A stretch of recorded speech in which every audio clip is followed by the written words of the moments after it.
ஓம் ஸ்ரீராம் ஜெய் ஸ்ரீராம். ஓம் ஸ்ரீராம் ஜெய் ஸ்ரீராம். என் அன்பு குழந்தையே, உண்மையான அன்பும் பாசமும் வைத்தாய், இன்று கைவிடப்பட்டாய். முழுமையான நம்பிக்கை வைத்தாய், துரோகிக்கப்பட்டு விட்டாய். நட்பு, உறவு, பாசம் என அத்தனை உறவுகளாலும் ஏமாற்றப்பட்டு விட்டாய். எது உண்மை, எது பொய், எது போலி, எது நிஜம் என தெரியாமல் கலங்கிப் போய் விட்டாய். என் தங்கமே, ஏன் என்னைச் சுற்றி அத்தனையும் போலியாக இருக்கின்றது என்று வியந்து கேட்கின்றாய். அடுத்தவர்களால் என்றும் உனக்கு நன்மை விளையாது என்பதை உணர்த்துவதற்காகவே அவர்களின் சுயரூபத்தை உனக்காக வெளிப்படுத்தினேன். ஆனால் நீயோ வெகுளியாக இருந்து விட்டாய்.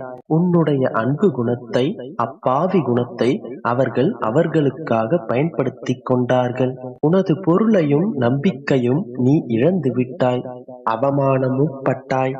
அந்த கெட்ட காலங்கள் அனைத்தையும் நீ நினைத்து பார்க்க வேண்டாம். அவைகளெல்லாம் உன்னை முட்களைப் போல குத்திக் கொண்டிருந்தவை. காலங்கள் எல்லாம் மாறிவிட்டது என் செல்லமே. இனி உருவாவது அனைத்தும் வசந்த காலமே.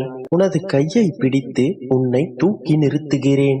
இந்த உலகில் உனக்கு உண்மையான உறவு என்னை தவிர வேறு யாரும் இல்லை என்பதை நீ புரிந்து கொள்ள வேண்டும்.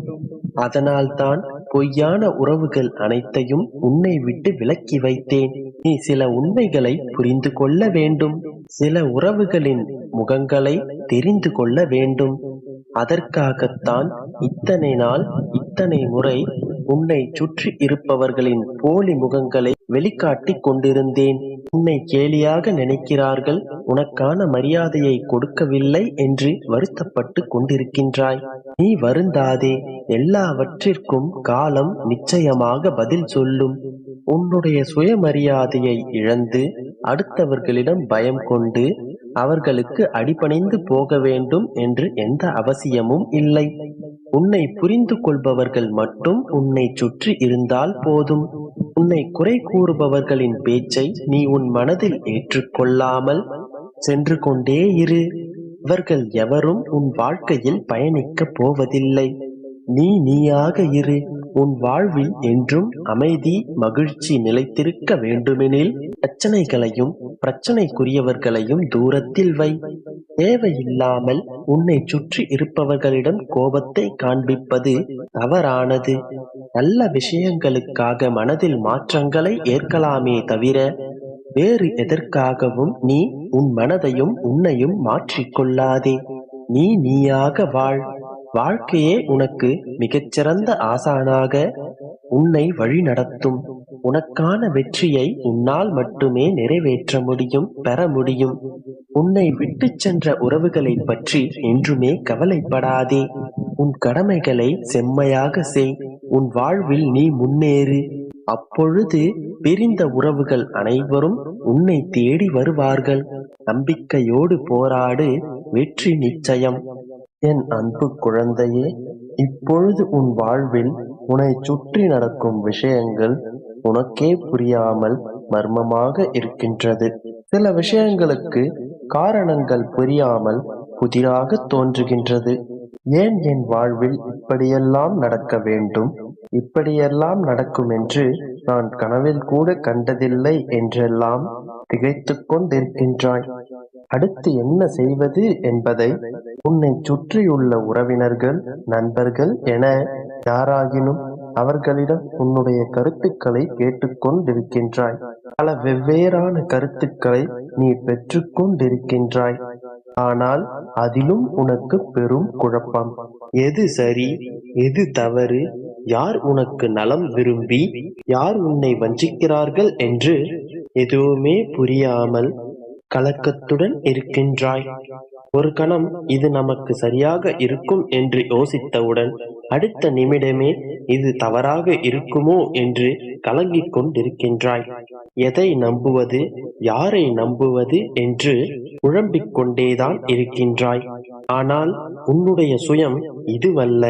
நீ பொதுவாகவே தெளிவான என் பிள்ளை. தெளிவான முடிவுகளை எடுப்பாய்.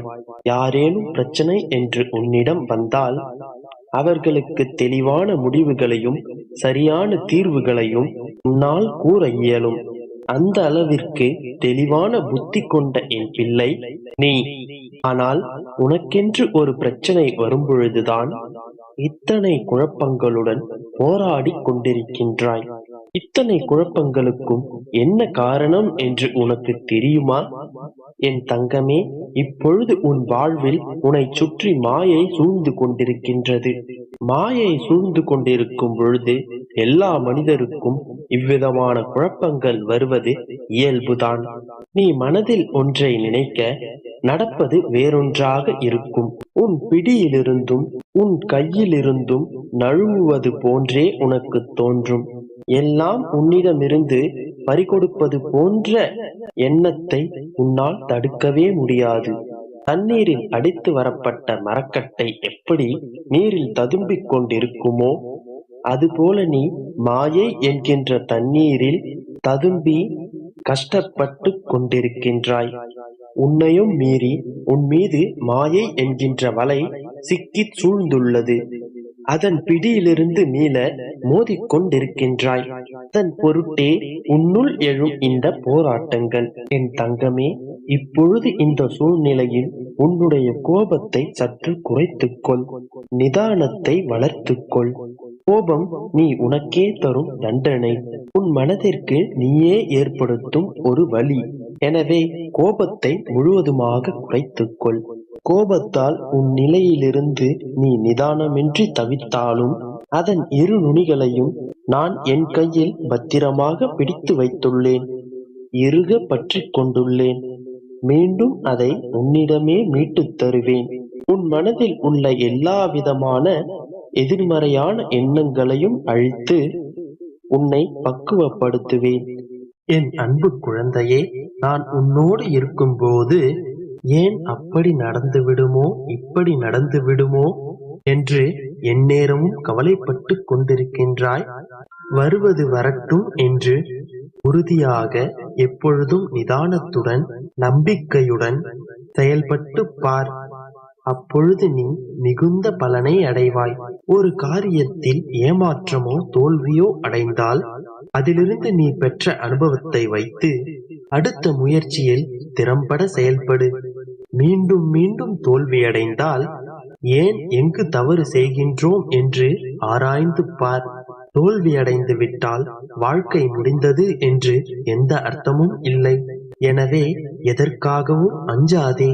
இந்த நிலை மாறி நீ விரும்பும் அனைத்தும் உனக்கு கிடைக்கும். நீ இப்பொழுதெல்லாம் எனக்காக விளக்கேற்றிக் கொண்டிருக்கிறாய் அல்லவா? அந்த தீப ஒளியில் என் மனம் குளிர்ந்தது. அந்த ஜோதியில் உன்னுடைய கர்ம வினைகளை நான் எரித்துக் கொண்டிருக்கின்றேன். நீ எனக்காக ஏற்றிய தீபங்கள் வீண் போகவில்லை. நீ ஏற்றிய தீபமே உன்னுடைய வாழ்வில் இருக்கும் இருளை நீக்கி வெளிச்சத்தை கொண்டு வரும். உன்னால் முடிந்தால் தினமும் ஒரு விளக்கை மட்டும் எனக்காக ஏற்றிக் கொண்டு வா. உன் மனதில் இருக்கும் மாயை விலகும். உன்னை சுற்றி இருக்கும் எதிர்மறை வினைகள் அகலும். இப்பொழுது இருக்கும் சந்தர்ப்பமும் சூழ்நிலையும் தான் உன்னை கெட்டவர்களாக்கி கெட்டவர்களை உத்தமர்களாக்கி நிற்க வைத்திருக்கின்றது. ஆனால் உண்மை ஒரு நாள் உலகறிய வெளிவந்தே தீரும். அப்பொழுது யார் யார் எப்படி என்ற மாயை விளங்கும். மனம் எல்லோருக்கும் புரியும். வெறுத்தவர்களும் புறக்கணித்தவர்களும் தவறாக சித்தரித்தவர்களும் உன்னிடம் வந்து மன்னிப்பு கோருவர். உன்னிடமிருந்து விலகியவர்கள் கூட உன்னுடைய தகுதியை உணர்ந்து உன்னை தேடி வருவார்கள். ஒன்றை மட்டும் உன் வாழ்வில் மறக்காதே. உன் வாழ்வில் நடப்பது அனைத்தும் நீயாக விரும்பியது அல்ல. எல்லாம் இறைவனின் விருப்பம்தான். உன் வாழ்வில் ஒருவர் வருவதும் போவதும் முற்றிலும் இறைவனின் செயல்.